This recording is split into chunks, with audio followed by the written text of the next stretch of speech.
யோகிராம் சுரத்குமார், ஜெயகுரு ராயா. யோகியுடன் கொஞ்ச தூரம் பயணத்தில் இன்று நாம் பார்க்க இருப்பது யோகியின் ஒரு நாள். யோகி எப்பொருளையும் கழிப்பது இல்லை. அவருக்கு எழுதப்பட்ட கடிதங்கள், ஆங்கில தினசரி பத்திரிகைகள், கந்தலாகிவிட்ட பழைய ஆடைகள், அவர் பயன்படுத்திய பழைய சிரட்டைகள் அனைத்தும் சாக்கு மூட்டையில் கட்டப்பட்டு அவரது உதவியாளர்களால் யோகி செல்லும் இடங்களுக்கெல்லாம் தூக்கி செல்லப்பட்டது. 1975 ஆண்டிலிருந்து யோகி தனது பகல் பொழுதை திருவண்ணாமலை புகைவண்டி நிலையத்தின் பின்புறம் உள்ள ஒரு புன்னை மரத்தின் நிழலில் கழிக்கலானார். அப்போது அவருடன் இருந்த உதவியாளர்களில் தலைமையானவர் பெருமாள் சடையன். அவரோடு ஜார்ஜ், ஜெகநாதன், துரை, திரிசங்கு என 4 இருந்தனர். அந்த 5 பேரும் எப்பொழுதும் யோகியோடு இருப்பார்கள். பகல் பொழுதில் பக்தர்களை புன்னை மரத்தடியில் சந்தித்துவிட்டு மாலையில் 5 மணி அளவில் அங்கிருந்து யோகி தன் உதவியாளர்களுடன் புறப்படுவார்.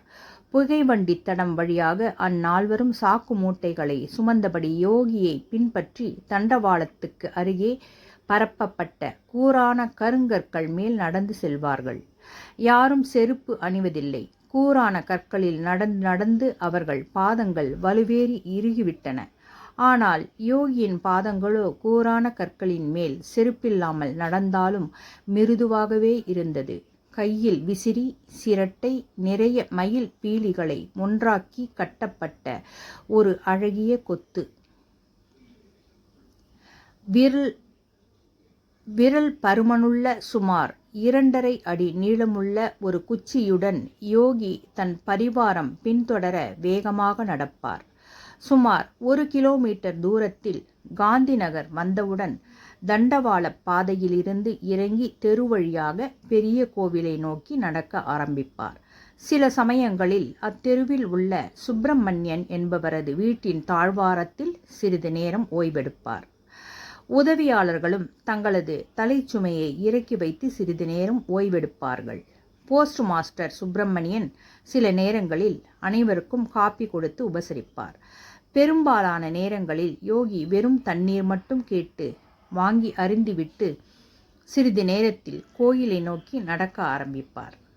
காந்தி நகரிலிருந்து சன்னதி தெருவில் நுழைந்தவுடன் யோகி மிகுந்த கவனத்துடன் நடக்க ஆரம்பிப்பார். ஏதாவது லாரியோ அல்லது ஜீப்போ வரும் ஓசை கேட்டால் வேக வேகமாக தெருவின் விளிம்பிற்கு சென்று அங்கிருக்கும் வீட்டின் சுவரையொட்டி நின்று கொள்வார். அவரது உதவியாளர்களையும் அவ்விதமே இருக்கச் சொல்வார். அந்த ஜீப்போ அல்லது லாரியோ கடந்து சென்ற பின்புதான் யோகியின் நடைப்பயணம். முற்காலத்தில் சில கொடியவர்கள் அவரை வேண்டுமென்றே ஜீப்பினாலும் லாரியினாலும் முட்டித் தள்ளி காயப்படுத்திய அனுபவத்தினால் யோகி மிகுந்த ஜாக்கிரதையாக தெருக்களில் நடப்பார். அவர் செய்ய வேண்டிய பணிகள் நிறைய மீதமிருந்தன.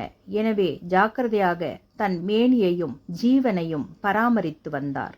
சன்னதி தெருவிலிருந்து சன்னதி அக்ரஹாரத்தில் நுழைந்து தேரடி மண்டபத்தின் படிகள் ஏறி உயரே சென்று அங்கிருக்கும் தளத்தில் உதவியாளர்கள் சாக்கு மூட்டைகளை அடுக்கி வைக்க யோகி அப்படிகளின் கைப்பிடிச்சுவரில் சாய்ந்து அமர்ந்து கொள்வார். மாலை 5 மணி அளவில் புன்னை மரத்தில் ஆரம்பித்த பயணம் சுமார் 6:30 மணியளவில் தேரடி மண்டபத்தை வந்தடையும். பக்தர்கள் வருகை அங்கேயும் தொடரும். யோகி தன்னை நாடி வரும் பக்தர்களோடு அளவலாவி அவர்களை நோக்கி அவர்களின் சுமைகளை இறக்கி ஆண்டவனின் சிந்தனையில் அவர்களை சிறிது திளைக்க வைத்து தெளிவூட்டி அனுப்பி வைப்பார். அந்த பக்தர்கள் சமர்ப்பிக்கும் உணவுப் பொருளையும் பழங்களையும் யோகி அனைவருக்கும் பகிர்ந்தளிப்பார்.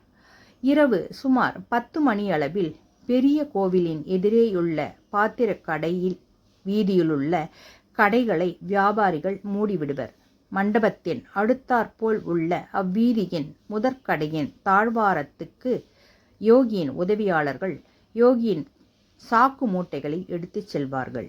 அனைத்து மூட்டைகளையும் பாத்திரக்கடையின் தாழ்வாரத்துக்கு மாற்றிய பின் யோகி மண்டபத்திலிருந்து பாத்திரக்கடைக்கு எழுந்தருளுவார்.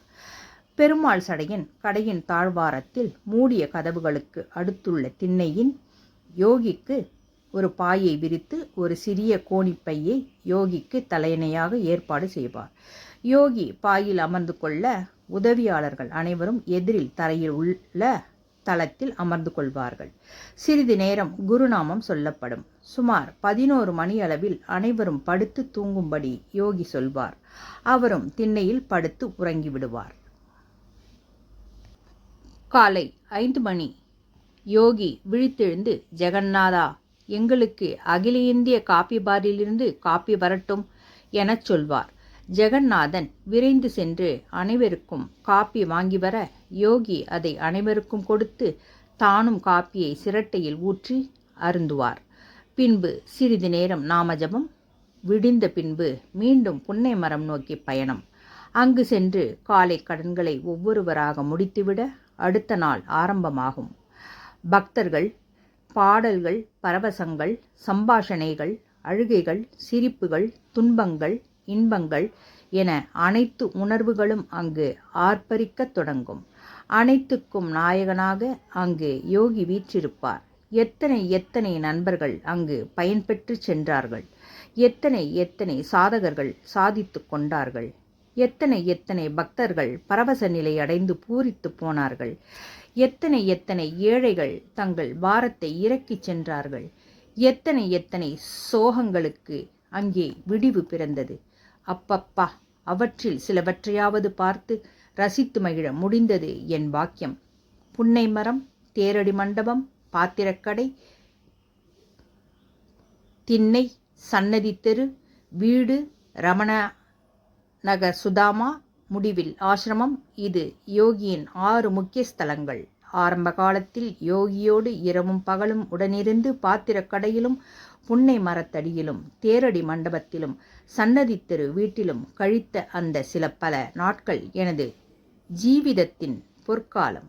காற்றிலும் குளிரிலும் தூசியிலும் வெயிலிலும் மழையிலும் வறுமையிலும் வாடினாலும் யோகியோடு கழித்த அந்த நாட்கள்தான் எனது பேரானந்த நாட்கள். யோகிராம் சரத்குமார், ஜெயகுரு ராயா. யோகியுடன் பயணத்தை தொடங்குவோம்.